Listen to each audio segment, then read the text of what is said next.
On va faire une petite série. On va terminer avec un petit message. Ça fait c'est le 5e message sur une série. Alors déjà, avant d'afficher quoi que ce soit, vous connaissez le titre de la série normalement, ça fait 5 fois. Décadence. Ok, exactement, décadence. Et alors, mon premier point, ça va être bien simple. C'est comme ça remonte, hein, le premier message. J'aimerais juste rappeler un petit peu ce que c'est. Qui peut me dire ce que c'est la décadence? Ah ouais, ça vaut le coup de se casser la tête pour réfléchir à des noms de séries. Personne? Décadence? Ok, j'ai pensé à vous. On a mis une définition, tu vas pouvoir nous l'afficher. Décadence, état de ce qui commence à se dégrader et qui évolue progressivement vers sa fin ou sa ruine. D'accord? État de ce qui commence à se dégrader et qui évolue progressivement vers sa fin et sa ruine. La décadence, pourquoi on a appelé cette série décadence? C'est parce qu'on est dans un contexte où justement la société est de plus en plus décadente. Ça veut dire quoi? Ça veut dire que plus on avance dans le temps et plus il est en train de se passer des choses de plus en plus compliquées, de plus en plus violentes. La violence, elle augmente. Les idéologies cheloues, elles augmentent. Les oppositions, vous voyez en ce moment, dans les gouvernements, etc., ça devient de plus en plus compliqué. Et lorsque vous regardez dans la Bible, on voit qu'au-delà de la société, il y a 2 royaumes qui s'opposent. Il y a le royaume de... Alors, il y en a qui commencent par Satan, d'autres qui commencent par Jésus. On va aller plus spirituel. Donc, on va commencer par Jésus.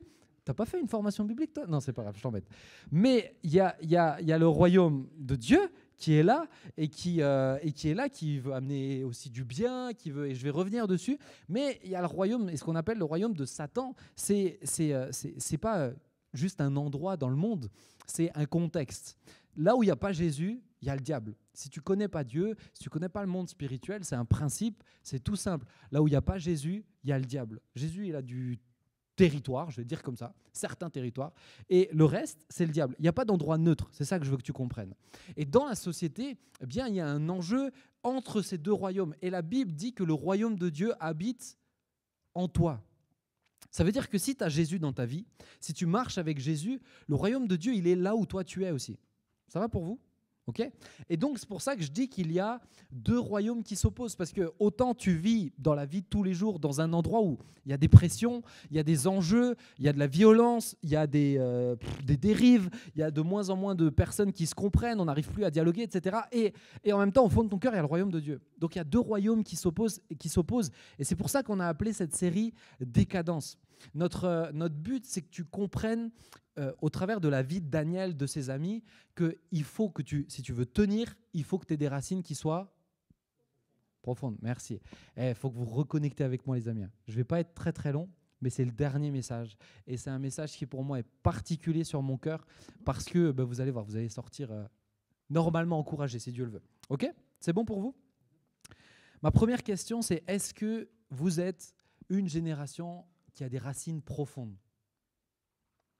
Je ne parle pas de toi personnellement, je parle de la génération. Est-ce que vous pensez que votre génération, là c'est 15-21 normalement, votre génération, est-ce que vous pensez qu'elle a des racines profondes? Toi tu dis ouais, Mickaël, c'est bien, t'es courageux parce que tu n'étais pas sûr que j'allais partir dans cette direction. D'autres, qu'est-ce que vous pensez? Les autres, parlez, on est en famille. J'ai l'impression que je suis un prof et que tu n'as personne qui veut... Non mais est-ce que vous pensez qu'il y a des racines profondes? Enzo, pourquoi tu dis non? Ah, t'étais pas prêt, excuse-moi. Non, mais déjà comme ça, il s'est donné. Donc, d'autres, ok, qui pense Attends, non, je vais partir autrement. Mickaël, pourquoi tu dis oui?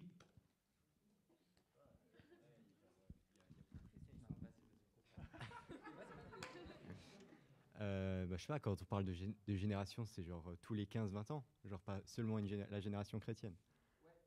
Ok, donc en soi, ouais, des générations profondes. Genre des chrétiens, on voit des chrétiens jeunes qui ont des racines profondes en Christ, mais on voit aussi des non-chrétiens qui ont des racines profondes dans le monde et tout, quoi. Eh, vous étiez pas prêt, hein? Vous étiez pas prêt parce qu'il dit un truc intelligent. Pour le coup, mec, tu devrais faire de la politique, t'as embrouillé tout le monde et tout le monde t'a... Non, mais pour le coup, ce qu'il dit est pas débile. c'est que si tu pars du principe qu'avoir des racines profondes, c'est que tu vas à fond dans un truc, alors effectivement, votre génération, vous êtes des pleinement investis. En général, tu es à fond dans tes délires, tu es à fond soit avec Dieu. Bon, alors certains, ils ont besoin d'approfondir les racines avec Dieu, on est d'accord. Mais ou alors, tu es à fond dans le monde, dans ce que le monde te propose. Moi, j'entends de plus en plus de jeunes qui disent leur objectif. Vous savez qu'aujourd'hui, le but, le métier de rêve des jeunes, il est devenu influenceur. Avant, c'était astronaute. Mon fils, il veut être astronaute. Mais aujourd'hui, les ados, leur métier de rêve, c'est de devenir influenceur. Et tu rentres dans ce objectif de vie. Non, mais vous êtes d'accord que influenceur, ça ne veut pas dire grand-chose non plus? Hein? Non? D'accord. Bah, y en a qui veulent devenir influenceur, je ne vous juge pas. Mais aujourd'hui, tu vas à fond dedans, tu vas à fond dans ta vie sans Dieu, etc. Donc, effectivement, sur ce coup-là, je peux comprendre ce que tu dis. Maintenant, qui a pensé, non, notre génération, elle n'a pas de racines profondes? Esté, mais est-ce qu'à part Esté, Rebecca, ok. Bah, t'as levé la main, il fallait bien s'y attendre. Rebecca, pourquoi pour toi, il n'y a pas de racines profondes? T'étais pas prête, hein?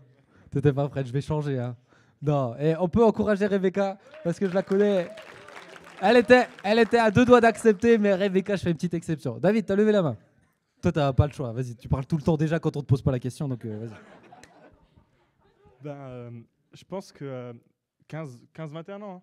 Je pense qu'on est dans une génération où on grandit. Du coup, nos racines, on est en train de les creuser, en fait. Pour moi. Ok, intéressant. Ça veut dire que pour toi, les racines ne sont pas profondes parce qu'elles sont en train de s'approfondir dans ta vie de tous les jours, etc. Ok, maintenant, je vous pose une question. Est-ce que vous avez déjà entendu parler du mot adolescent? Ouais, mais les plus vieux, ils ont entendu ça. Est-ce que vous, en fait, pas les responsables, vous avez déjà entendu parler du mot adolescent? Non? Ouais? Ouais? Non, mais arrête de sortir des... Ok, un adolescent, c'est quelqu'un qui est entre adulte et adolescent. Et c'est un mot qui n'existait pas et qui s'est créé de plus en plus. Pourquoi? Parce que des gens qui sont censés être adultes, d'accord, eh bien, restent encore adolescents. C'est-à-dire que dans leur tête, ils ont la mentalité d'un ado. Il y a de moins en moins de maturité, c'est-à-dire la capacité de s'ancrer, de se poser, la capacité d'investir dans un travail en y allant à fond, ou dans des relations, ou la capacité de juste dire vous savez quoi, mon salaire, je ne vais pas que le dépenser pour mon lifestyle, je vais le mettre de côté pour épargner. C'est de moins en moins cette mentalité qui est une mentalité un peu de daron ou d'adulte, hein, d'accord, tu l'appelles comme tu veux. Cette mentalité, elle est de moins en moins présente. On est toujours entre deux. Et puis, tu as des gars qui bossent, qui sont dans la vie de tous les jours et qui se réveillent pas le matin parce qu'ils ont passé une nuit à jouer sur FIFA. D'accord? Bon, moi, il n'y a pas de problème, hein, mais ce que je veux juste dire, c'est que ça, tu le fais quand tu es ado. Ça, tu le fais dans une étape de ta vie où tu es en train de te construire. Voilà. Maintenant, quand tu es dans ta vie de tous les jours, tu as un métier, tu as des responsabilités et que tu es encore dans ça, en fait, ton âge adulte se retarde et se repousse. Vous me suivez? Ouais, ça va pour vous? Je vous intéresse? Merci. Et moi, je pense à un truc. Je pense que pour les chrétiens, je pense que les racines ne sont pas suffisamment profondes. Et je vais aller un peu plus loin. Je pense que pour les jeunes chrétiens qui ont la foi, qui marchent avec Jésus, qui viennent à l'APO ou à Impact, ou je vais le dire plus largement, dans une église qui est vivante, les racines ne sont pas suffisamment profondes. Je ne vais pas faire une généralité, mais pour pas mal. Pourquoi? Parce que on vous a trop facilité le travail. Vous êtes trop bénis. C'est votre problème. Moi, j'étais avec un gars de l'église qui est paysan et c'était la période du maïs et donc il avait mis du maïs, etc. Et il y avait plein de pluie à ce moment-là. Et quand je suis allé le voir, je le visitais, je dis mais c'est trop cool, c'est génial en fait. Il y a de la pluie, ça veut dire que tu vas avoir plein de maïs et tout. Il me dit oui, c'est bien maintenant, mais c'est pas bien du tout en fait. Je dis mais pourquoi? Il dit parce qu'on a un problème, c'est qu'il y a tellement de pluie que les racines, elles sont devenues paresseuses. Je ne savais pas que des racines de maïs pouvaient devenir paresseuses. Mais les racines deviennent paresseuses parce que l'eau à la surface, elle est suffisante pour eux maintenant. Donc, en fait, leur problème, c'est qu'elles ne s'approfondissent pas. Elles ne descendent pas en profondeur. Elles ne vont pas plus loin. Et lorsque la pluie va arrêter, il va commencer à faire sec, tout le maïs va pourrir. Donc avoir trop de pluie, avoir presque, j'ai envie de te dire, trop de bénédictions, ton problème c'est quoi? C'est que tu risques de t'y habituer. Et moi je vois plein de jeunes qui sont habitués au fait de pouvoir louer Dieu ensemble avec toute une équipe de musique. Et presque on a l'impression, quand on fait, je ne dis pas maintenant, hein, je ne règle pas mes comptes, hein, vous inquiétez pas, moi j'aime trop, je préfère presque louer ici que dans la grande salle, enfin c'est autre chose ça, mais non, oubliez ce que je viens de dire, j'aime louer partout. Mais parce que je fais la louange demain matin, donc vous allez penser à ça. Non, c'est pas ce que je veux dire. Mais ce que je veux dire, c'est que presque on a l'impression que mince, il faut que vous ayez Jimi Hendrix à la guitare, le meilleur des pianistes, le meilleur des leaders ou la meilleure des leaders qui conduit pour que tu aies l'envie d'adorer. Mais parce que tu es trop béni en fait. Imagine, tu es dans un endroit où tu as un gars qui joue avec une guitare pas ouf, et puis qui avec sans sono, sans rien. Tu ne sauras pas adorer. Si pour toi tu dépends que de ça, tu ne sauras pas adorer. Autre exemple. On vous fait lire des textes, on vous fait réfléchir sur la parole de Dieu, et du coup, vous apprenez aussi de Daniel. On vous a parlé de Daniel pendant 5 semaines, vous apprenez de Daniel, etc. Mais imagine, tu n'as pas d'endroit où il y a de séries. Si tu ne creuses pas toi-même, si tu ne fais pas en sorte que tes racines s'approfondissent, tu ne pourras pas tenir. Vous me suivez? Autre exemple, les paroles de connaissance. Ça, c'est quand même quelque chose qu'on a la chance de vivre ici dans l'Église. Et j'aimerais peut-être vous le dire, je l'ai déjà dit une fois, mais à l'Église ici, il y a eu un avant et un après les paroles de connaissance et le chant en langue et toutes ces choses-là. Peut-être tu es là pour la première fois et tu t'es dit, il chantait dans des langues bizarres tout à l'heure. On croit que Dieu nous donne aussi la possibilité de nous exprimer dans une langue qui n'est pas contrôlée par notre intelligence. Pourquoi? Parce que l'intelligence est limitée et que Dieu est illimité et il aime quand on l'adore aussi de façon illimitée. Ça va pour vous? Ok, si tu as des questions, tu peux venir voir un responsable à la fin. Mais pour les paroles de connaissance, on croit que Dieu peut parler, révéler quelque chose dans la vie de quelqu'un qui a déjà reçu une parole de connaissance dans sa vie, ou une parole de guérison, ou quelque chose où... Levez voir bien haut la main, juste s'il vous plaît. Ok. Ça fait beaucoup de monde, hein. Ça fait beaucoup de monde. Mais moi, je crains qu'on s'est tellement habitué qu'on n'apprécie plus quand Dieu est en train de parler. Et on s'est tellement habitué que quand il n'y a pas de parole de connaissance pendant une louange, on se dit, je crois qu'elle a moins fait plaisir à Dieu. Sinon, il aurait parlé quand même. Ou alors on se dit, c'était un peu moins bien, il manquait une petite touche connaissance. Vous voyez ce que je veux dire? En fait, on s'est tellement habitué aux cadeaux que Dieu nous fait à chaque fois qu'on a oublié que c'est des cadeaux. Qu'on a oublié que ce n'est pas un dû. Qu'on a oublié de le remercier quand il y a des paroles de connaissance. Qu'on a oublié de le remercier quand il y a des guérisons. C'est normal, il y a toujours eu en fait. Vous voyez? Non, il n'y a pas toujours eu. C'est pour ça qu'il faut qu'on soit reconnaissant. Et c'est pour ça que si tu restes sur ce niveau-là, tes racines ne vont pas s'approfondir. Et c'est indispensable que tes racines s'approfondissent. C'est essentiel. Pourquoi? Parce que le vent souffle. On est dans une société décadente. On est dans une société où ça va, je ne veux pas que vous sortiez en semi-dépression, hein, mais ça va de moins en moins bien et ça va aller de moins en moins bien. Vous vivez dans le même monde que moi, vous voyez bien que ça ne s'arrange pas. La terre, elle chauffe, les politiques, ils s'énervent, les gilets jaunes, ils s'énervent, les pro-vax, ils s'énervent, les anti-vax, ils s'énervent. Tout le monde s'énerve, tout le temps. Et ça va de moins en moins bien, les tensions grandissent en fait. Et ça, c'est dans notre pays à nous.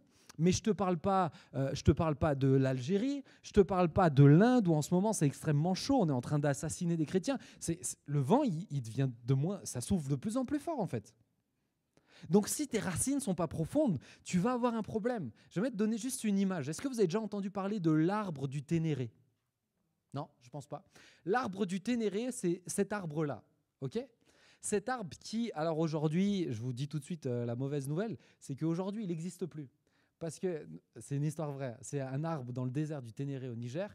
Et il y a un chauffard, je peux appeler ça un chauffard, qui était un petit peu alcoolisé. Le seul arbre à la ronde, il lui a foncé dessus. Et il a déboîté l'arbre. Donc aujourd'hui, l'arbre du Ténéré n'est plus vraiment debout. D'accord ? Mais ce qu'il y a, c'est que cet arbre, écoutez bien, enfin vous voyez le désert, hein, vous n'avez pas trop envie d'être tout seul là-bas paumé, hein, mais c'était vraiment une référence, c'était un point de repère dans le désert pour tous les passants et tout. Mais cet arbre, c'était le seul arbre à 150 km à la ronde. Je ne sais pas si tu imagines. 150 km à la ronde. Ça représente quoi, 150 km? Ah, j'ai vu que tu te posais la question. Strasbourg, on est à combien? 110? 110. Donc, plus loin que Strasbourg, Bâle et tous ces trucs-là, à la ronde, il y avait personne. Je ne sais pas si vous imaginez, c'était le seul arbre. Et tout le monde se disait, mais comment ça se fait qu'il est là? Comment ça se fait? Il a des spécificités, etc. Et tu as un groupe de militaires qui est venu. Ils ont vu un arbre et ils étaient en plein milieu du désert. Ils se sont dit, bah, s'il y a un arbre, c'est qu'il y a de l'eau. Ils ont commencé à creuser et ils ont commencé à trouver des racines à partir de 35 mètres de profondeur. Je ne sais pas si tu imagines. Mais parce que l'arbre avait des racines profondes, il était debout. Parce que l'arbre était vraiment bien ancré, il était debout. Et c'est exactement la même chose pour toi. Si tes racines ne sont pas profondes, tu ne tiendras pas ferme. Il faut faire attention au chauffard, exactement. Faites attention sur la route. Mais si tes racines ne sont pas profondes, tu ne tiendras pas ferme. Là, je suis juste en train de faire le rappel de ce qu'est le but de cette série. Hein. Ça va pour vous? OK. Alors, on a parlé de Daniel. Et dans la vie de Daniel, on a essayé d'analyser, OK, comment on a compris qu'on a besoin de racines profondes. Comment on fait pour avoir des racines profondes? Le premier message à propos de ça, l'affiche pas. Hein. Est-ce que vous vous rappelez ce que c'est? Ça parlait de quoi? Ouais, mais dis pas toi. Est-ce que les jeunes qui n'ont pas la série en tête parce qu'ils ne sont pas responsables, vous vous rappelez ce que ça a été? Non? Si, exactement. Ok, mais j'ai pas mis ce mot, tu peux m'afficher. J'ai mis héritage et rigueur. Pourquoi? Parce qu'en fait, dans Esteban qui a prêché, il a appuyé aussi la notion de rigueur et qui était vraiment importante. On a appris que Daniel, c'était quelqu'un qui était rigoureux. Si tu n'as pas une manière de vivre qui te donne de la rigueur avec Dieu, tes racines ne peuvent pas s'approfondir. Si maintenant tu es en couple avec quelqu'un, tu es en couple avec quelqu'un, d'accord?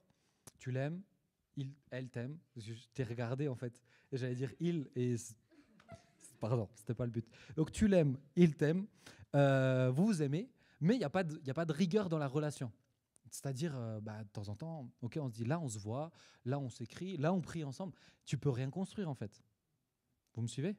Si vous faites que au feeling, il va y avoir le moment où vous aurez envie de vous voir H24 et il y aura le moment où tu ne pourras plus la voir en peinture.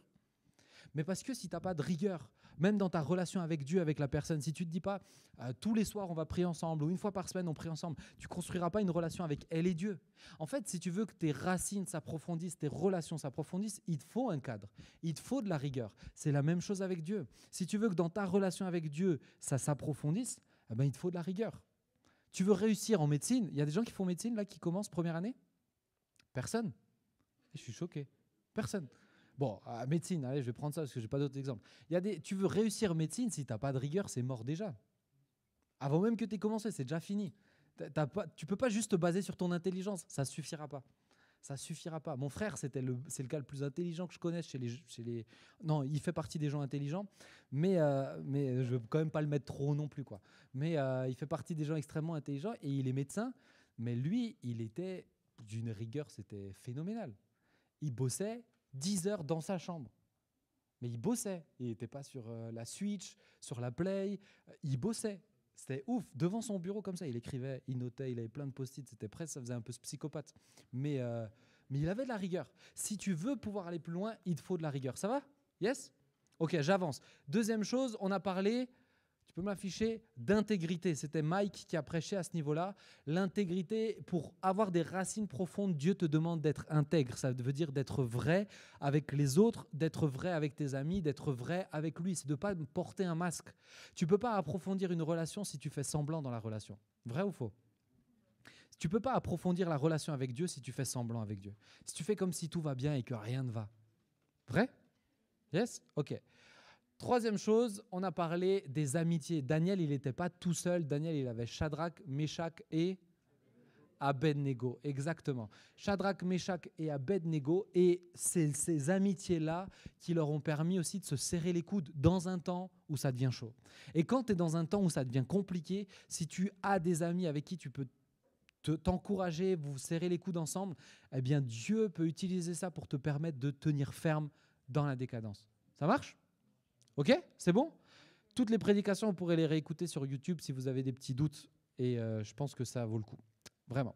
Maintenant, je vais rentrer dans le fond du message parce que le titre du message, c'est « Briller dans la décadence ». Je ne te l'ai pas mis, frérot, hein, mais « Briller dans la décadence ». Le but, et j'ai envie de dire c'est une conséquence, c'est que dans la décadence, tu brilles. Daniel, Shadrach, Meshach et Abednego, ils ont brillé. Yes?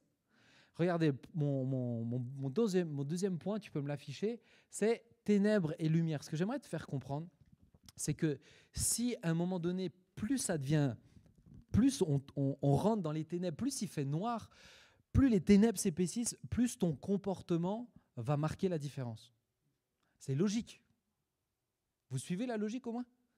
Je veux dire, si toi, tu vis avec le royaume de Jésus et que tu es dans un monde où il fait de plus en plus sombre et que la Bible dit que tu es une lumière, bah plus il fait sombre, plus ton comportement va marquer la différence.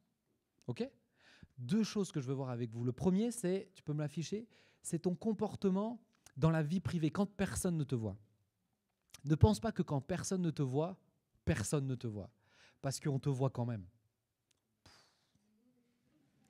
Vous savez, c'est le genre de phrase que tu lis sur Instagram et tu penses que c'est hyper philosophique. Mais en fait, c'est vraiment bateau. Personne ne te voit parce que tout le monde te voit, parce qu'on te voit quand même. Mais je veux qu'on lise un texte qui est assez long. C'est un chapitre entier de la Bible.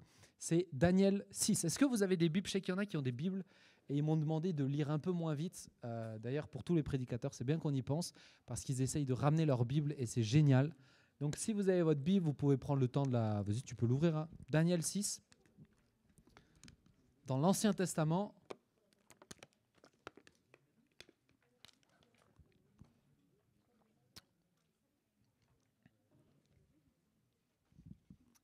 Ok, on est bon?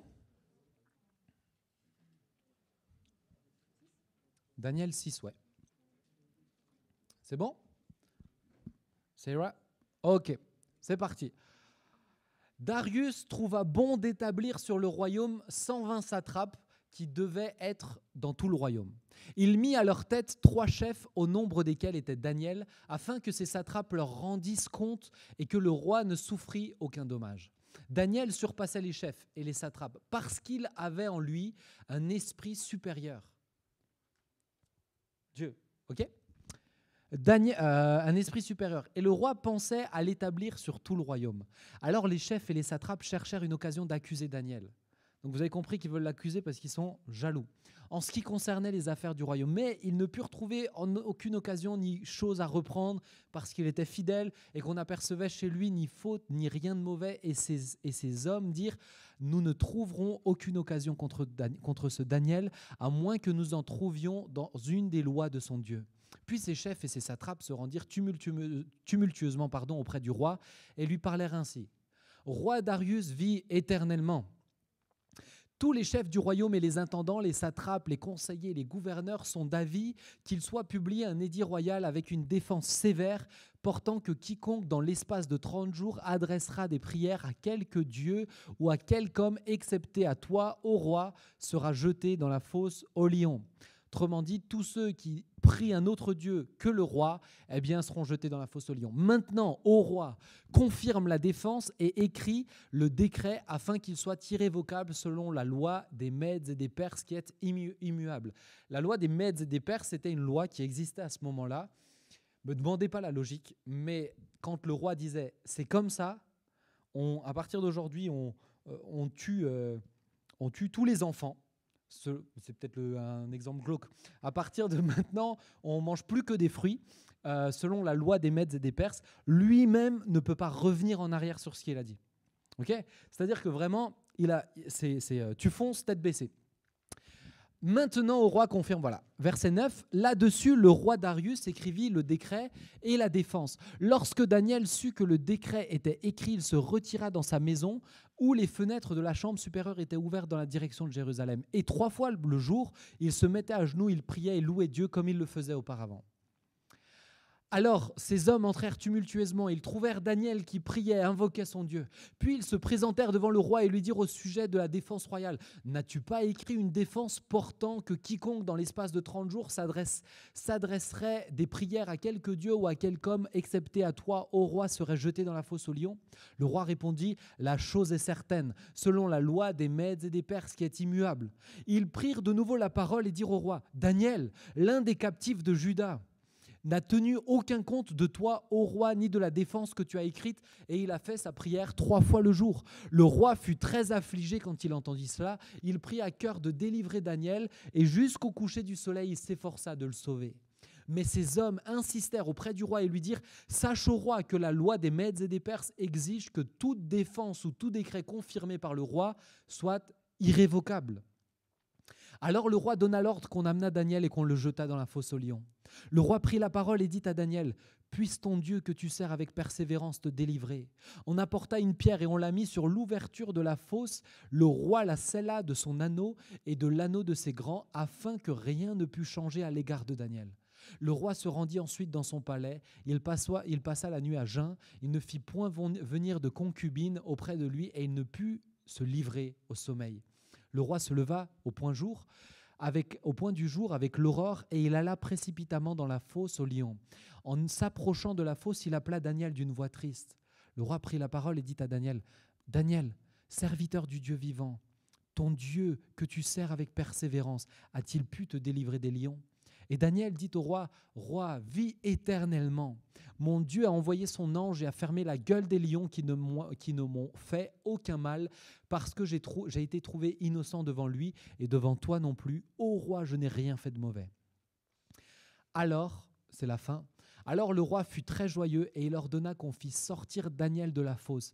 Daniel fut retiré de la fosse et on ne trouva sur lui aucune blessure parce qu'il avait eu confiance en son Dieu. Le roi ordonna que ces hommes qui avaient accusé Daniel fussent amenés et jetés dans la fosse aux lions, eux, leurs enfants et leurs femmes. Bonne ambiance dans la famille. Merci papa. Et avant qu'ils fussent parvenus au fond de la fosse, les lions les saisirent, les brisèrent et leur brisèrent tous leurs os. Oh, ça devait être horrible. Tous leurs os. Après cela, le roi Darius écrivit à tout le peuple et à toutes les nations, aux hommes de toute langue qui habitaient sur toute la terre. Écoutez bien, je vous relis. Il écrivit à tous les peuples, à toutes les nations, aux hommes de toute langue qui habitaient sur toute la terre. Autrement dit, à tout le monde. Facebook. Que la paix vous soit donnée avec abondance. J'ordonne que, dans toute l'étendue de mon royaume, on ait de la crainte et de la frayeur pour le Dieu de Daniel, car il est le Dieu vivant et il subsiste éternellement. Son royaume ne sera jamais détruit et sa domination durera jusqu'à la fin. C'est lui qui délivre et qui sauve, qui opère des signes et des prodiges dans les cieux et sur la terre. C'est lui qui a délivré Daniel de la puissance des lions. Daniel prospéra sous le règne de Darius et sous le règne de Cyrus le Perse. Je ne sais pas si vous imaginez le décret ensuite que le roi a fait pour tous les hommes de toute langue. Imagine, ils ont dit, j'ordonne qu'aujourd'hui on ait de la crainte pour le Dieu de Daniel. Et tu as plein de gens, ils ont dit, c'est qui Daniel en fait? Parce que nous, on ne connaît pas. Mais il était tellement touché, ça l'a tellement impacté qu'il a décidé de concrétiser ce qui était sur son cœur, pas juste pour lui, mais pour tous ceux qui étaient sous son gouvernement. Mais ce que j'aimerais te dire ce soir, c'est que premièrement, il faut que tu comprennes que ton comportement dans la vie privée impacte. Ton comportement dans la vie privée impacte. Regarde, concentre-toi juste sur le premier point. La première chose, c'est qu'est-ce qui s'est passé? On a dit, ok, tout le monde, vous allez pendant 30 jours, délire un peu chelou, mais pendant 30 jours, vous n'adorerez plus que le roi. Okay? Daniel, il ne change rien à ses habitudes. Il n'a pas dit, ok, maintenant, puisqu'on m'interdit, je vais pousser le bouchon encore plus loin, je vais ouvrir toutes les fenêtres et je vais hurler comme ça, tout le monde entend que je prie mon Dieu. Non, ces fenêtres étaient toujours ouvertes en direction d'Israël parce que c'était dans les textes de la loi à l'époque. Donc il le faisait avant et il l'a fait à ce moment-là. Lui, il n'a rien changé à ses habitudes. Vous me suivez? Mais là, qu'est-ce qui se passe? Il est dans sa vie privée, il est dans ses appartements, il est chez lui à la maison.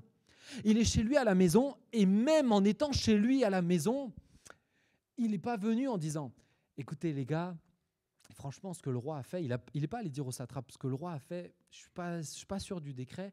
Moi, je pense que mon Dieu est beaucoup plus grand. Venez, on fait des réunions de prière ensemble, on fait des trucs ensemble. Il était chez lui, seul. Il n'a pas cherché à imposer son truc. Vous me suivez? Il n'a pas cherché à imposer son truc.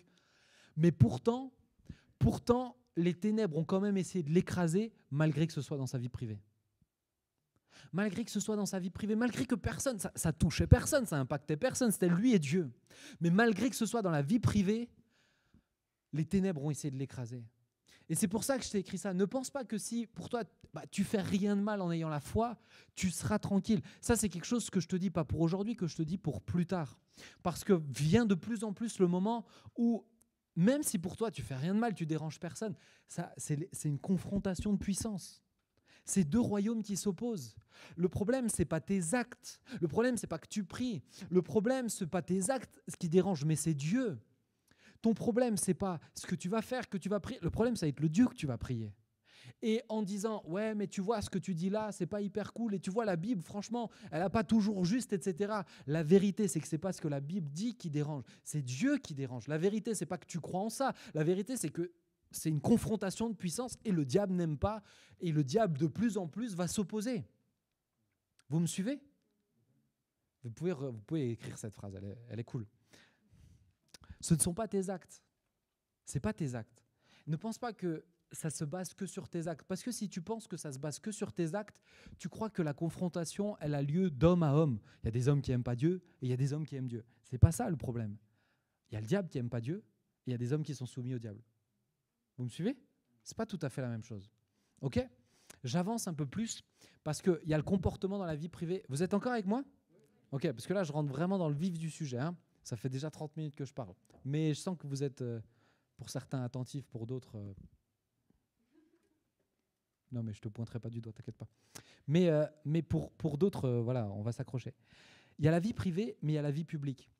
Vous avez à un moment donné... Vas-y, affiche-moi le truc. Il n'y a que ça comme texte. Ok, on va vite le lire, parce que ça me semble intéressant de remettre vraiment dans le texte et que je ne vous le raconte pas comme Père Castor. Daniel 3, versets 13 à 16. Là, on a lu l'histoire de Daniel. Maintenant, dans Daniel 3, versets 13 à 16, on l'a déjà lu, mais j'aimerais réinsister dessus. C'est Shadrach, Meshach et Abednego. Ils sont dans le même royaume. C'est des potes à Daniel. Ils sont moins proches du roi, mais ils ont des responsabilités. Et je vous ai un peu coupé la partie. À un moment donné, le roi va créer une statue et il va vouloir qu'il adore cette statue. Il va vouloir qu'il se prosterne devant elle. Il est de nouveau dans des délires un peu chelous. Et à ce moment-là, eux, ils disent, ben non, nous, on ne le fera pas. Tout simple, point. Nous, on ne fera pas ça. Et il disait, alors, si vous ne faites pas ça, vous mourrez, ok ? Peu importe qui vous êtes. Alors, le roi Nabuchodonosor, irrité et furieux, donna l'ordre qu'on amena Shadrach, Meshach et Abednego. Et ces hommes furent amenés devant le roi. Nebuchadnezzar prit la parole et leur dit, est-ce de propos délibérés, Shadrach, Meshach et Abednego, que vous ne servez pas mes dieux et que vous n'adorez pas la statue d'or que j'ai élevée? Maintenant, tenez-vous prêts et au moment où vous entendrez le son de la trompette, du chalumeau, de la guitare, de la sambuc, du psalterion, de la cornemuse et de toutes sortes d'instruments, vous vous prosternerez et vous adorerez la statue que j'ai faite. Si vous ne l'adorerez pas, vous serez jetés à l'instant même au milieu d'une fournaise ardente. Et quel est le Dieu qui vous délivrera de ma main? Là, c'est Daniel 3, c'est avant que Daniel soit jeté dans la fosse au lion. On comprend mieux pourquoi il dit ça. Hein, okay? Shadrach, Meshach et Abednego répliquèrent au roi Nebuchadnezzar. Écoutez ce qu'ils disent au roi. Nous n'avons pas besoin de te répondre là-dessus. Voici notre Dieu que nous servons peut nous délivrer de la fournaise ardente et il nous délivrera de ta main, ô roi. Sinon, autrement dit, même s'il ne le fait pas, sache, ô roi, que nous ne servirons pas tes dieux et que nous n'adorerons pas la statue d'or que tu as élevée. C'est chaud, c'est vraiment chaud. Parce que le roi, il ne prend pas ça comme une blague. Le roi, il voit toute son autorité être remise en question et défiée. Vous me suivez ? Mais lui, il est dans la société décadente, dans la société de Babylone qui est mauvaise, qui est tordue, tout le monde a les yeux fixés sur Babylone à ce moment-là. Et pourtant, il y a plein de choses mauvaises qui se font. Il y a des idoles trop horribles qui sont dedans. Et le roi, il est là-dedans et il pousse là-dedans.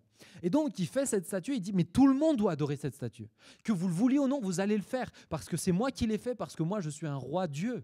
Et vous allez m'obéir.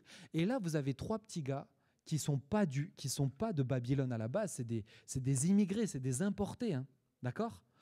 Et qui disent, nous, on fera pas. Tu le veuilles ou non, que ça te plaise ou non, on te respecte dans tout, mais on te regarde droit dans les yeux, on le fera pas. Les gars, vous allez être jetés dans une fournaise, peu importe, on le fera pas. Vous imaginez la conviction que les gars avaient, la détermination qu'ils avaient. Mais ça, pourquoi je vous lis ce texte? Parce que viendra le moment, se prosterner devant la statue d'or, c'était se prosterner, tu passais devant elle. Au moment où ça sonnait, où que tu sois, même dans la vie publique, même au travail, tu te prosternais. D'accord? Vous me suivez? Dans tes actes publics, tes actes en classe, tes actes en cours, tes actes quand tu es avec tes amis, tes actes quand tu es dans ton club de sport, tes actes quand tu es en train de jouer à FIFA en ligne, tes actes quand tu es avec ta famille, tes actes publics vont avoir un impact. Tes actes publics vont marquer une différence. Regardez, ils ont dû assumer publiquement Dieu. Et ça, pour moi, c'est vraiment important et je vais juste réinsister un peu plus dessus tout à l'heure. Mais à un moment donné, ils avaient décidé d'honorer Dieu coûte que coûte et ça, c'était dans leur vie privée.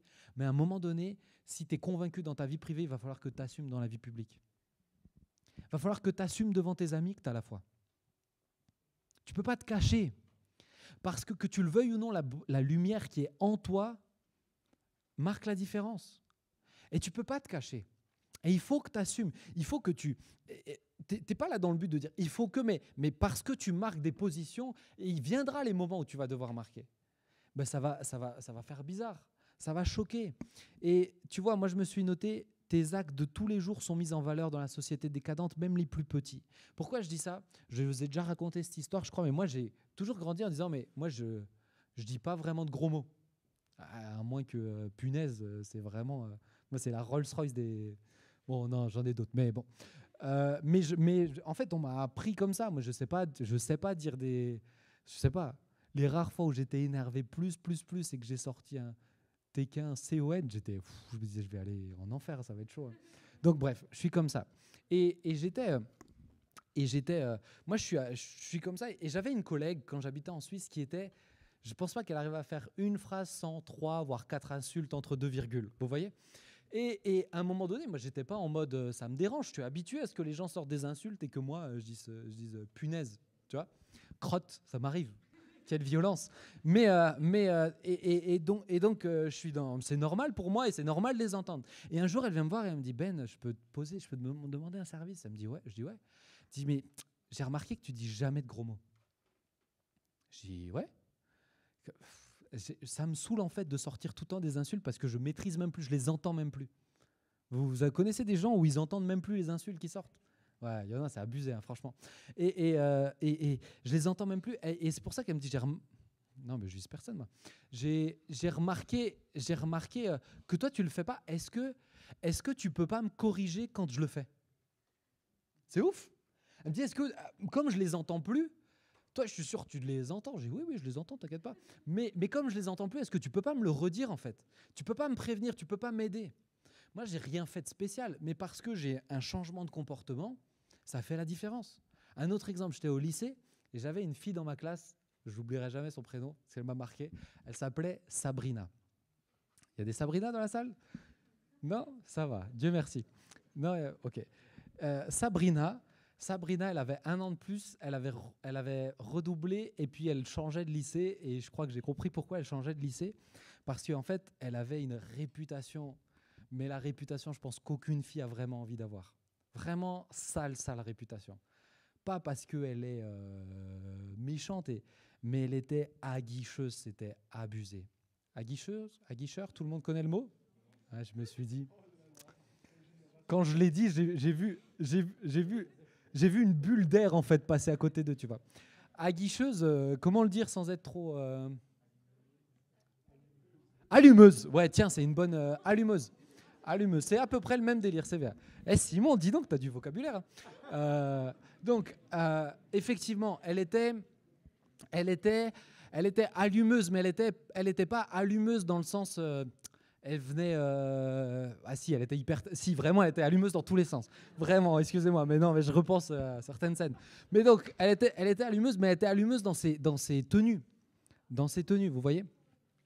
Et du coup, on l'insultait tout le temps, etc. Et un jour, on était en anglais ensemble, elle était assise à côté de moi, et je la vois triste parce que, de nouveau, elle s'est fait insulter par des gars, etc. Et moi, elle savait que j'étais chrétien. Elle savait que j'étais à fond avec Jésus et tout. Et elle me dit... et bon, elle était habillée comme... voilà. Hein. Mais j'ai oublié de vous raconter. Non, pardon. Petite partie que vous compreniez. Quand elle a appris que j'étais chrétien, juste pour vous montrer qu'il y a une opposition, un jour en cours d'anglais, elle est venue, elle avait juste un haut débardeur. Oui, je m'en souviens, ça m'a marqué. Adolescent avec mes hormones, ça m'a marqué, je l'avoue. Mais elle est venue avec un haut débardeur filet. Vous voyez les filets là? Juste des, je sais pas comment on appelle ça, on dirait un filet de pêche. Ouais. Ça, vous voyez le truc? Vous visualisez? Elle est venue avec ça et elle me dit ça va, je te choque pas trop? Vous voyez, c'était ce genre de délire-là. Elle était là et moi, j'ai jamais autant fixé ma prof de toute ma vie parce que voilà, la tentation était très grande.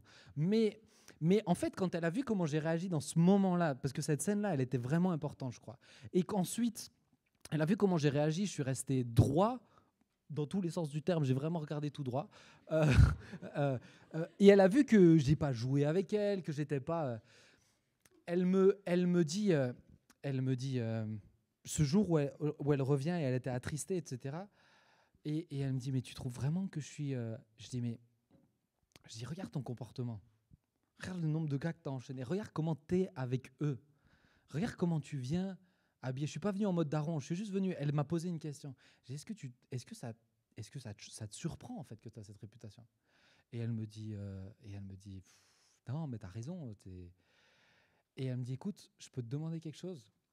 C'était dur de dire oui, hein. Mais elle m'a dit, est-ce qu'à partir de maintenant, est-ce que tu peux me donner ton avis sur mes tenues? Alors, c'était des fois délicat, parce qu'elle n'avait pas tout le temps tout compris à ce que ça veut dire être sobre. Mais elle m'a dit, est-ce que tu peux me donner ton avis sur mes tenues? Et des fois, elle venait, elle me dit, qu'est-ce que t'en penses? Mais pas en mode vache, tu vois, en mode vraiment sincèrement. Et je disais, franchement, moi, je trouve c'est trop court, hein. C'est trop chaud, dans tout, c'est vraiment trop chaud. Et en fait, elle le changeait et elle le mettait plus. Mais pourquoi? Parce que juste un petit comportement simple dans la vie de tous les jours peut faire la différence. Peut faire la différence. Ça va pour vous? Mais je me le suis noté, j'aimerais te prévenir quand même. C'est que des fois, ça va être dans le bon sens, mais tu peux m'afficher la suite. C'est que parfois, tu seras moqué et malmené. Parce que j'ai d'autres témoignages où c'est des moqueries que je me suis pris. Et des fois des insultes. Et des fois, je suis passé pour un extraterrestre. Pourquoi? Parce que tout le monde n'aime pas la lumière. Ça ne plaît pas à tout le monde, la lumière. Moi, je suis quelqu'un, j'aime vivre dans... la lumière, elle me fait mal aux yeux, moi. Et j'aime vivre dans le noir. Chez moi, à la maison, il n'y a personne dans ma maison. Je vis dans le noir. Je me douche dans le noir, je mange dans le noir, je vis dans le noir. Mais il y a des gens, spirituellement... ils vont vous dire, il est vraiment chelou, le pasteur. Mais il y a des gens, spirituellement, ils n'aiment pas la lumière. Ça leur fait mal. Il y en a, ça les attire. D'autres, ça leur fait mal. Et donc, certains vont te moquer et te malmener. Mais Shadrach, Meshach et Abednego, ils sont restés intègres. Ils sont restés droits. Peu importe ce qui se passe, peu importe si tu te moques de moi, peu importe si je passe pour un idiot devant toi, peu importe si même je me fais violenter. Il y a des gens qui se font frapper et tuer parce qu'ils ont la foi. Peu importe, je reste droit. Je ne change pas. Je continue de briller. Yes? Ça va pour vous? Ok, j'ai une petite question parce que j'ai un tout petit dernier point, mais c'est vraiment la conclusion. Non, c'est la conclusion de la série. Mais un petit dernier point. Juste avant ça, qui peut me dire qui est encore avec moi? Vous pouvez juste lever la main que je vois si je continue ou pas? Ok, non, c'est bon. Il y a une majorité. Esteban, tu n'as pas levé la main. Merci. Ok. Mon dernier point, tu peux me l'afficher. Pourquoi j'ai fait ce point-là? Tu pourrais te dire, mais il est en train de redire exactement la même chose. Ce que je suis en train de dire dans le point 2, c'est que tu le veuilles ou non, si tu brilles, si tu as des racines profondes, ça marque la différence. Ça se voit, ok? Maintenant, ce que j'aimerais te faire comprendre, c'est que le but d'avoir des racines profondes, c'est pas juste de dire il faut que mes racines soient profondes pour que j'arrive au ciel et que tout se passe bien. Et des fois, j'ai peur qu'on soit dans cette mentalité-là. Je me suis noté, bonne nouvelle, les ténèbres sont épaisses. Et pourquoi j'ai mis bonne nouvelle? Parce que c'est une très très bonne nouvelle. C'est une très très bonne nouvelle pour nous et je vais vous expliquer pourquoi. Les ténèbres sont épaisses et plus les ténèbres sont épaisses, et tu peux m'afficher, plus la lumière être évidente et mise en valeur. Plus c'est mis en valeur. Si maintenant j'éteins toutes les lumières ici, attendez, tiens, t'as un téléphone. Ah, j'ai un téléphone. Tiens, il y a quelqu'un qui connaît la VP là, qui peut juste éteindre le. Ouais, Eddy, il est là. Eddy, regardez, juste, j'allume. Attends, j'allume. Bon, ok, ça se voit, hein, mais ça se voit pas de ouf, hein, d'accord? Ça se voit? Vous me voyez un petit peu, mais si j'avais encore toutes les lumières, ça se voyait pas de ouf. Est-ce que tu peux m'éteindre juste toutes les lumières de la salle? Voilà. Ah, vas-y, hein. Ouais, sois pas timide, hein. Non, c'était le concept, hein. C'était vraiment le concept de l'image, là. T'as vraiment cherché à plomber mon image, hein, mais c'est pas grave, hein. La petite dernière, voilà, parfait. Bon, il y a les écrans, bon, tant pis. Mais si maintenant je me mets... Ah, mais voilà, mais mec, depuis avant, t'attends, là. Non, mais je t'en mets. Mais regardez, avant, les lumières étaient allumées. Là, j'éclaire jusqu'au bout de la pièce. C'est Zach, si, je le reconnais. Zach, c'est toi, hein? Tu vois, je reconnais Zach. Je suis là, une petite lumière fait la différence. Et c'est ce que j'aimerais te dire ce soir, c'est que la bonne nouvelle, c'est que, regardez, vous plissez tous les yeux. Vous voyez, vous savez que vous n'aimiez pas la lumière. Mais plus vous... Non, je vous embête. Mais écoutez bien, plus les ténèbres sont épaisses, plus la pression grandit, plus on risque de se moquer du fait d'être chrétien, du fait d'avoir des valeurs, du fait de se préserver avant le mariage. Combien de fois je suis passé pour un teubé parce que je disais je veux me préserver avant le mariage. Mais plus les ténèbres sont épaisses et plus ton comportement fera la différence. Plus ça fera la différence, plus on saura vraiment ce que ça veut dire être chrétien. Regardez, du temps de mes grands-parents, tu couchais pas avant le mariage. Mais personne ne couchait avant le mariage. Parce que c'était mal vu dans la société. Aujourd'hui, pour la société, c'est pas normal que tu couches pas avant le mariage. Vous me suivez ? Mais donc aujourd'hui, quand tu dis je couche pas avant le mariage, on comprend, on se dit mince, mais ce gars il a des valeurs, il a des principes, il a quelque chose que moi j'ai pas. Et certains vont trouver ça débile, d'autres vont dire mais qu'est-ce que c'est beau, qu'est-ce que c'est incroyable. Vous me suivez ? Tu peux rallumer la lumière parce que je sens qu'ils vont me trucider à l'avant. Mais vas-y, ouais, merci beaucoup. Vous me suivez ? Moi, c'est ce que j'aimerais te faire comprendre. C'est que plus les ténèbres sont épaisses, plus toi, tu vas avoir la chance de pouvoir briller pleinement, de pouvoir briller totalement. Si tu te laisses conduire par Dieu. Maintenant, je pense qu'il y en a beaucoup ici, vous n'avez pas compris quelque chose. Vous n'avez pas compris, tu peux me l'afficher. L'objectif de tenir ferme dans une société décadente n'est pas de survivre, mais de briller. Le but, c'est pas que tu survives et que tu dises « Oh, j'ai tenu, oh, c'était dur, oh, j'en peux plus, oh, vive le ciel ». C'est pas le but. Le but, c'est que tu sois pas le seul arbre du désert du Ténéré. C'est pas le délire.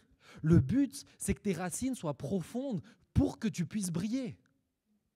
Comment tu veux briller si tu es instable tout le temps dans ta foi ? C'est pas possible. Mais Dieu veut t'utiliser, Dieu veut que tes racines soient profondes, pas juste pour que tu tiennes ferme et que tu tombes pas comme Daniel, mais pour que comme Daniel, Shadrach, Meshach et Abednego, vous puissiez faire la différence. Parce que les ténèbres sont épaisses. Et que plus les ténèbres sont épaisses, plus vous marquerez la différence. C'est le but. C'est le seul but. Et je pense que beaucoup trop, vous êtes là en train d'essayer de juste vous accrocher et vous venez me voir dire c'est dur et je suis là et j'essaie de des fois vous accrocher à Dieu comme ça et c'est compliqué. Mais j'ai envie de te le dire ce soir, ne sois pas un chrétien sous-marin. Ne sois pas un chrétien sous-marin. Beaucoup, vous êtes là et vous êtes juste en train de dire oh, j'espère qu'il ne me pose pas de questions sur ma foi, j'espère qu'on ne me propose pas des trucs chelous, j'espère que je n'ai pas à faire ça, j'espère qu'on ne me parle pas de cette série qui est trop chelou. Parce que tu n'as juste pas envie qu'on voit que tu brilles. Tu n'as juste pas envie. Tu es en train de cacher, mais j'aimerais te dire que c'est le but. Et que si tu as ce comportement-là, tu ne pourras pas tenir ferme. Parce que pour que la lumière ait pleinement son rôle et soit pleinement bien dans ses baskets, il faut qu'elle brille vraiment. Il faut qu'elle brille vraiment. Sinon, ce n'est pas bon pour elle. Je me suis noté ce verset et je termine avec ça. C'est peut-être Judith, tu veux bien venir s'il te plaît au piano ? Romains 1, versets 16 à 17. En effet, je n'ai pas honte de l'évangile, C'est la puissance de Dieu pour le salut de tout homme qui croit, du juif d'abord, mais aussi du non-juif. En effet, c'est l'évangile qui révèle la justice de Dieu par la foi et pour la foi, comme cela est écrit, le juste vivra par la foi. Je vous relis le premier verset. En effet, je n'ai pas honte de l'évangile. C'est la puissance de Dieu pour le salut de tout homme qui croit, du juif d'abord, mais aussi du non-juif. Autrement dit, pour tout le monde. Est-ce que tu as honte de l'évangile? Est-ce que tu as honte d'être chrétien? Est-ce que tu te caches? Parce qu'avoir honte, c'est pas juste « Oh, vas-y, j'assume pas. » Oh, vas-y, t'as honte de quelqu'un dans ta famille, c'est pas ça. Avoir honte de l'évangile, c'est le cacher. Avoir honte de l'évangile, c'est atténuer la lumière. Tu mets un truc au-dessus pour couvrir quand même un petit peu, que ça se voit pas trop, que ça soit pas trop évident. C'est ça, avoir honte de l'évangile. Avoir honte de l'évangile, c'est avoir honte de le présenter. C'est avoir honte de dire « moi je crois que Jésus est mort, ressuscité pour moi, qu'il a changé ma vie, qu'il me donne la paix, qu'il a pardonné mes fautes. » C'est ça être fier de l'évangile. Avoir honte de l'évangile, c'est ne pas en parler. C'est ça ma question, mon ami. C'est est-ce que tu as honte de l'évangile ou pas? C'est pour ça que je termine avec juste ça. Regarde, mon ami, sois fier d'appartenir à Jésus. Si tu as Jésus dans ta vie, sois fier de lui appartenir. Moi, je pense qu'aujourd'hui, il est temps que votre génération, allez, je suis quasiment dans la même que vous, mais que notre génération, elle arrête de se cacher. Parce que vous avez un feu, vous avez une particularité, cette génération, et on sent que vous avez soif. Et des fois, il y a beaucoup de doutes, beaucoup de remises en question, parce que justement, les ténèbres sont épaisses. Mais j'aime te dire, si tu n'as pas honte de l'évangile, la Bible, vous savez ce que Dieu dit?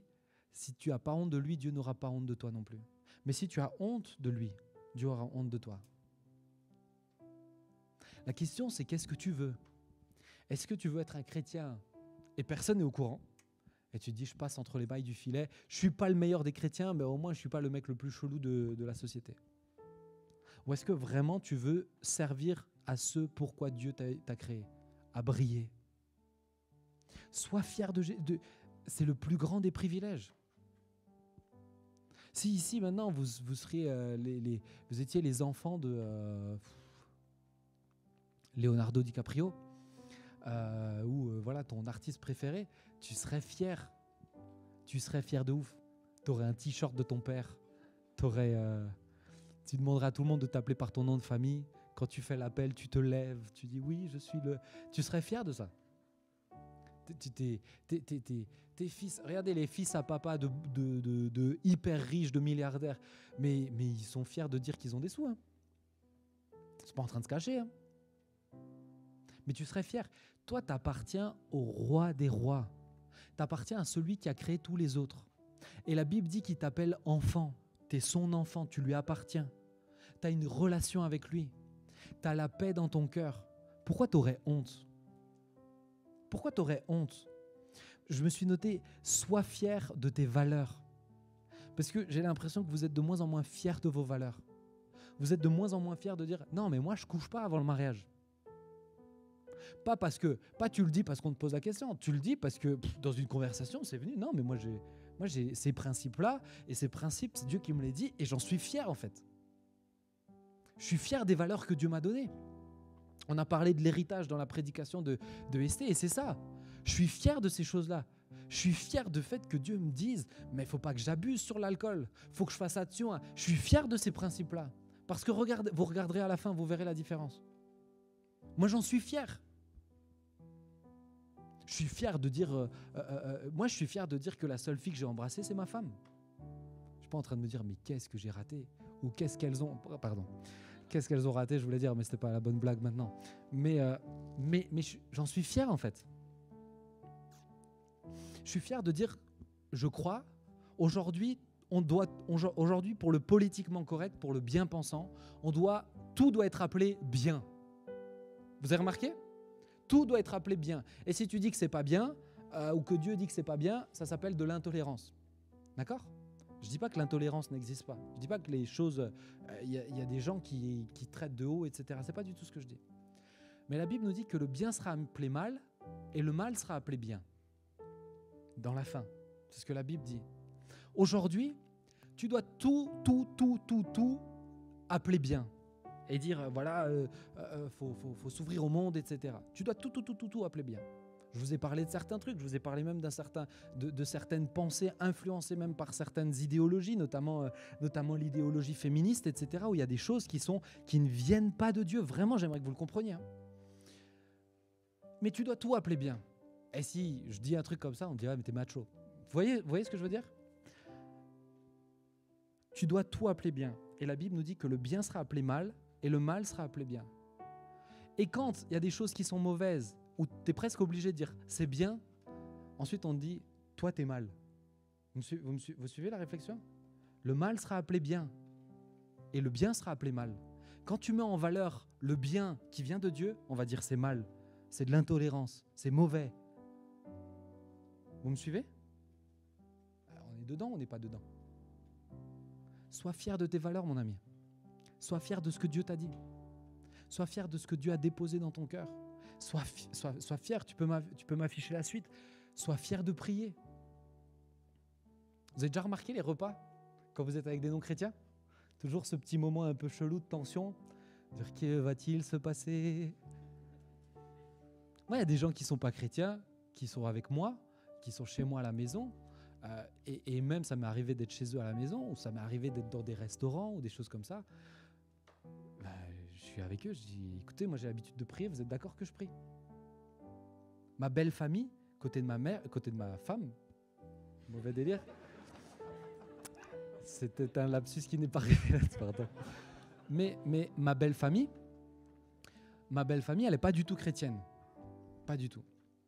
Une partie de la belle famille côté de ma femme, pas du tout chrétienne. Mais quand je vais chez eux ou qu'ils viennent chez moi, qu'ils le veuillent ou non, moi je vais prier pour moi au moins. Et s'ils me disent, moi ça me dérange, pas de problème, je vais prier dans mon cœur. Pas parce qu'il faut le faire, parce que ça me fait plaisir de dire merci à Dieu. Vous me suivez? Je ne suis pas en train de l'imposer à tout le monde, je leur demande s'ils sont d'accord. S'ils me disent non, pas de problème, je me rassois et je prie dans mon cœur. J'ai pas de souci avec ça. Mais toi, quand tu es à la cantine, tu es un chrétien sous-marin ou tu es un chrétien commun?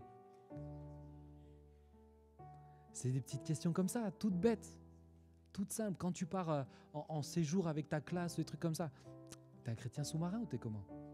Sois fier. Mon ami, sois fier. Comme Daniel, sois fier de prier. T'es en train de t'adresser au roi des rois. Et la Bible dit que tu peux être en communication avec lui, en communion avec lui. Moi, je suis fier. Moi, je vois mon grand-père.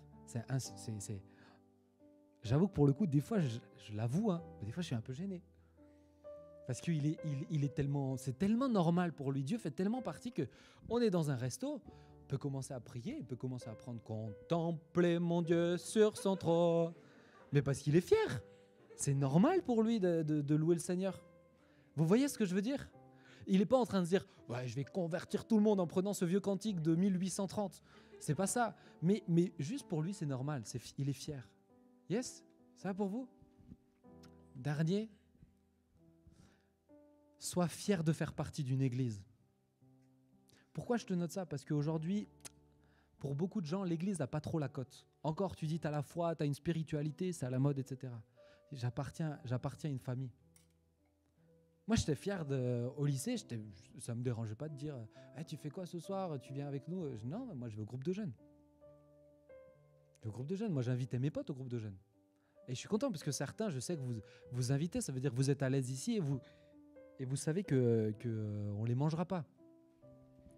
Un jour, je vous raconte une petite anecdote quand même, mais j'ai 4 amis, un Italien et 3 autres qui étaient... un Italien qui est genre catho, mais pas du tout chrétien, et 3 autres qui, eux, étaient musulmans. Et c'était vraiment des potes et tout. Et on était au lycée, et ils sont venus, j'ai dit, mais venez à Impact et tout. Et ils sont venus, et franchement, ils stressaient. Hein. Mais ils ont découvert qu'après, on fait des vannes, on est bien vivant, on est bon vivant, on n'est pas en train de dire mais que fais-tu, repens-toi, race de vipère. Mais parce qu'on est simple en fait. La relation avec Dieu, tu peux l'avoir de façon simple. Vous me suivez? Vous me captez? Les amis, soyez fiers. Daniel était fier d'appartenir à Dieu. Et c'est pour ça qu'il a pu tenir ferme. Si tu n'es pas fier d'appartenir à Dieu, tu ne tiendras pas ferme. Parce que quand la pression deviendra tellement forte, tu le cacheras. Et du coup, tu ne tiendras pas. Je termine avec cette dernière pensée. Si tu peux me l'afficher. Merci.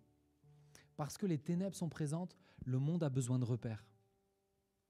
Quand j'ai éteint toutes les lumières, vous ne pourriez pas, alors si, sauf si vous avez la mémoire, mais on va dans un endroit que vous ne connaissez pas, il n'y a pas de lumière, vous ne pouvez pas vous repérer.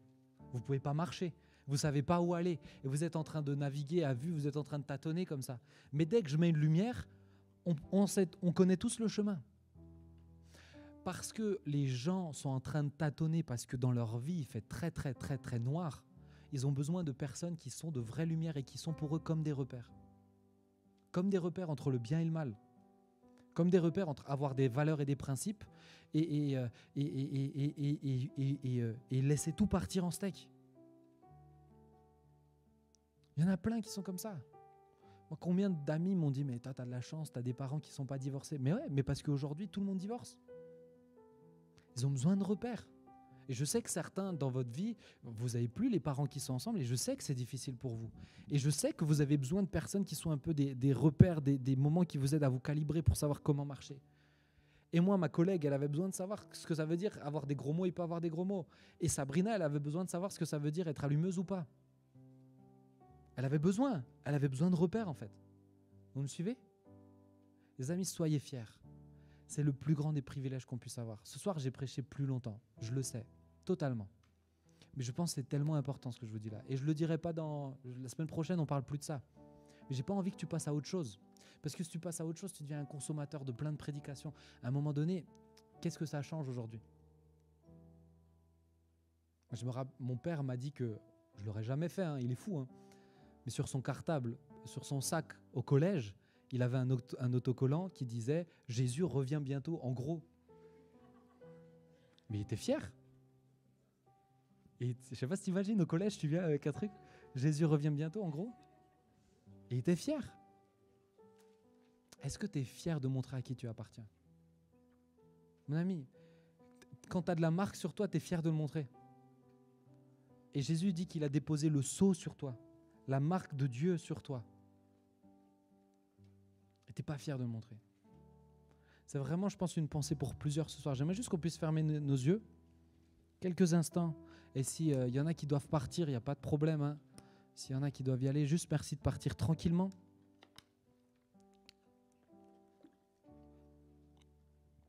Juste que tu puisses fermer tes yeux. Parce que je pense que pour plusieurs, cette série était vraiment importante pour reposer des bases. Reposer des bases avant que les ténèbres soient encore plus épaisses et avant que le vent souffle encore plus fort.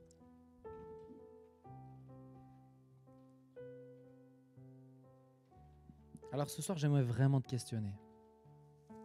Ou plutôt, j'aimerais vraiment que tu te questionnes dans ton cœur. Est-ce que tu es comme Daniel ? Ou bien est-ce que tu es comme ceux qui venaient du peuple juif qui ont été pris comme Daniel et ses amis et qui eux, on n'en entend pas parler parce que ils avaient leur tête remplie de choses, de Dieu, de petits trucs comme ça, mais ils n'avaient pas cette communion.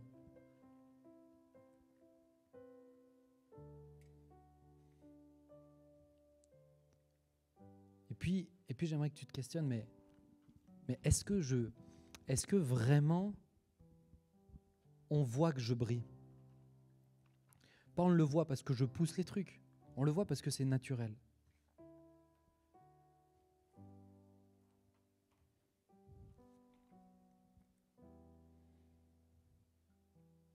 Juste pose-toi la question, quelques instants, je veux pas faire durer plus longtemps. Mais c'est important.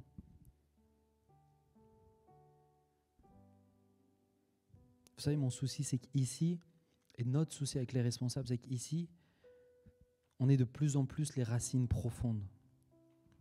Dans l'amitié, dans la relation avec Dieu, dans les temps de louange. Et on pourrait aller tellement plus loin, vous ne réalisez pas pour le coup.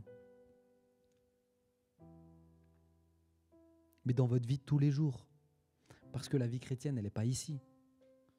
La vie chrétienne, elle est dans la semaine. Elle est partout, avec vos potes, en cours, partout.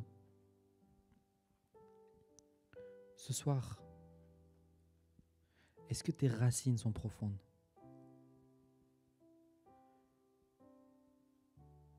Si elles ne le sont pas, alors il te suffit de lui demander de t'aider et de faire ce qui est en ton pouvoir pour avancer.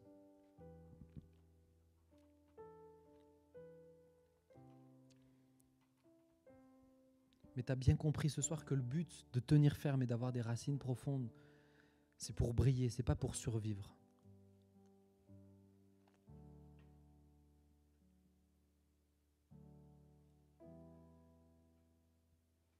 Alors je vais vous demander quelque chose.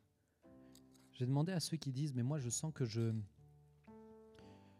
mon but de tenir ferme ou de m'accrocher à Dieu, c'est pour passer entre les gouttes, c'est pour à la fin dire, je suis arrivé au bout. Mais tu n'as pas cette mentalité de je suis là aussi pour briller, pour être une lumière par mon comportement, par tout ça. Et ce soir, vraiment, tu as entendu Dieu qui te parle.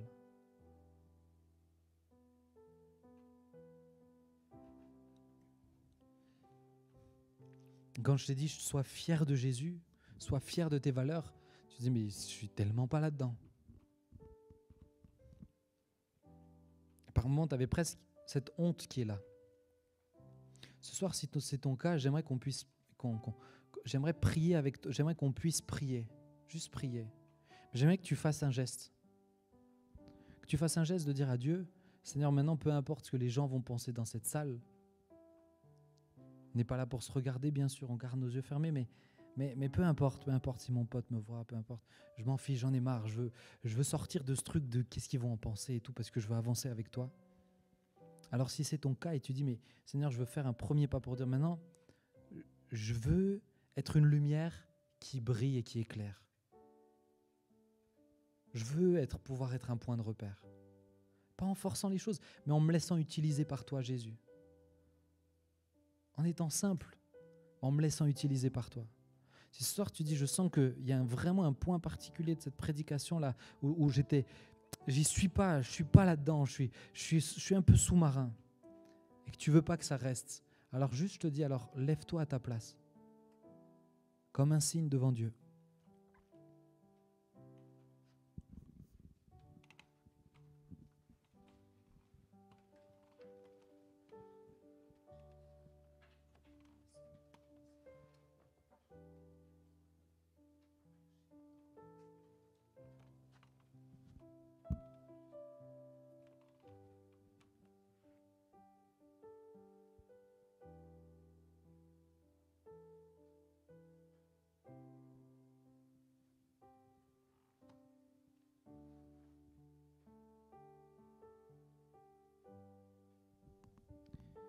Il y a vraiment un moment très, très, très, très important pour plusieurs ce soir. Plusieurs, vous êtes debout et il y aura vraiment un avant et un après dans votre vie spirituelle. Ou plutôt, je dirais, dans votre manière de vivre la vie spirituelle. Parce que pour vous, là, cette décision est extrêmement importante. Je sens vraiment Dieu en train de regarder et de saisir ce moment. Et parce que vous prenez cette décision, pour plusieurs, là, vraiment, je le sens clairement dans mon cœur. Vous libérez quelque chose dans votre vie spirituelle. Vous êtes en train de libérer quelque chose. Alors avant que je prie, je vais te demander, toi qui es debout, juste que tu puisses lui dire avec tes propres mots. Je ne te demande pas de prier en criant, mais je te demande de lui dire avec tes mots, c'est-à-dire que des sons sortent de ta bouche. Pourquoi ? Parce qu'il faut que tout ton être entende ce que tu es en train de déclarer. Et que tu lui dises, Seigneur, maintenant je prends cette décision.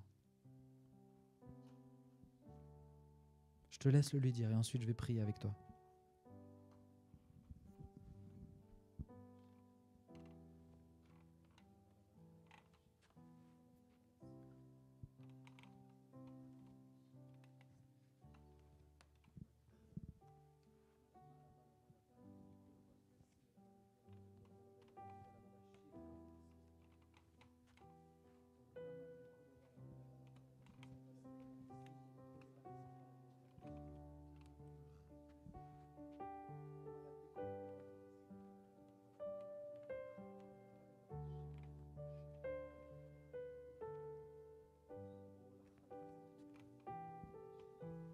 Je sens certains, Dieu vous met vraiment une idée particulière sur votre cœur, quelque chose. Ça peut paraître un tout petit détail, mais il faut que tu saisisses ce que Dieu veut te dire maintenant. Il faut que tu saisisses. Et certains, ils vous mettent le doigt sur des choses qui sont pas, ne l'honorent pas et qui, parce que vous le faites, cachent un petit peu cette lumière. Là aussi, il faut que tu saisisses. Vraiment un temps important. Vraiment un temps important.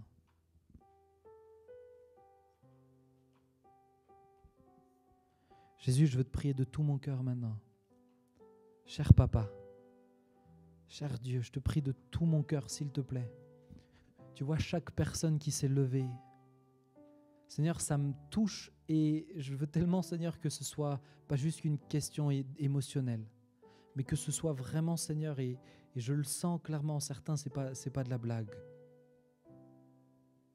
Seigneur, je prie de tout mon cœur qu'ils tiennent cette décision. Qu'ils tiennent cette décision non pas par leur force, mais parce que toi, Saint-Esprit, tu es en train de les ancrer à cause de cette décision-là. Jésus, je te demande maintenant de leur faire grâce, s'il te plaît. Et je te prie que leurs racines s'approfondissent, mais plus que leurs racines s'approfondissent, mais alors qu'elles sont en train de s'approfondir, vraiment qu'ils puissent briller. Qu'ils puissent briller, qu'ils aient l'occasion de témoigner, qu'ils aient l'occasion de mettre leur foi en action, en pratique. Seigneur, je prie, s'il te plaît, qu'il y ait un avant et un après. En disant, avant, c'est vrai que j'assumais pas, je faisais comme je pouvais, j'étais bien ici, mais dehors, on ne le voit pas trop. Seigneur, vraiment, qu'il y ait une différence et une différence nette, s'il te plaît, Jésus. Je prie pour ça, je te demande grâce, je te demande d'intervenir, je te demande de sceller cette décision dans leur cœur. Et Père, en tant que responsable aussi, que berger, je te demande, s'il te plaît, Papa, que dans notre famille à IJ, les racines deviennent de plus en plus profondes. Et que peut-être ceux qui arrivent et qui ont encore des racines qui sont peu profondes, eh bien, puissent s'appuyer sur ceux qui ont des racines profondes pour aller de l'avant. Seigneur, je prie que ça ne dépende pas que d'un tout petit groupe, mais que de plus en plus la majorité grandisse, aille de l'avant, qu'on aille de l'avant dans l'adoration, qu'on aille de l'avant dans l'intercession, qu'on aille de l'avant dans l'exercice des dons, qu'on aille de l'avant, Seigneur, dans la soif de la parole, qu'on aille de l'avant dans la communion, qu'on aille de l'avant dans la famille, qu'on aille de l'avant pour se supporter, Seigneur, pour lever ceux qui tombent et pour se réjouir avec ceux qui se réjouissent et pour être là lorsque l'autre pleure, pour être là pour celui qui est dans le besoin. Seigneur, je prie, s'il te plaît, comme pour Shadrach, comme pour Meshach, comme pour Abed-Nego, comme pour Daniel, Seigneur, que dans cette génération, il y ait des liens forts afin, Seigneur, que la différence soit évidente encore plus, Seigneur. S'il te plaît, je te le demande, Jésus, parce que je sais que tu le veux, parce que je sais que l'enjeu est grand et parce que je sais surtout que le diable a déjà perdu. Je le sais, je le crois et je m'attends, Seigneur, à ce que, alors que les ténèbres s'épaississent, eh bien, il y ait de plus en plus de personnes qui nous rejoignent. Mais pour ça, il faut que la lumière brille et il faut que nous soyons unis. Alors, je te prie, s'il te plaît, de faire grâce. Merci pour ton amour, merci pour ta bonté et merci pour ton soutien, Jésus. Que toute la louange et la gloire te reviennent. Amen.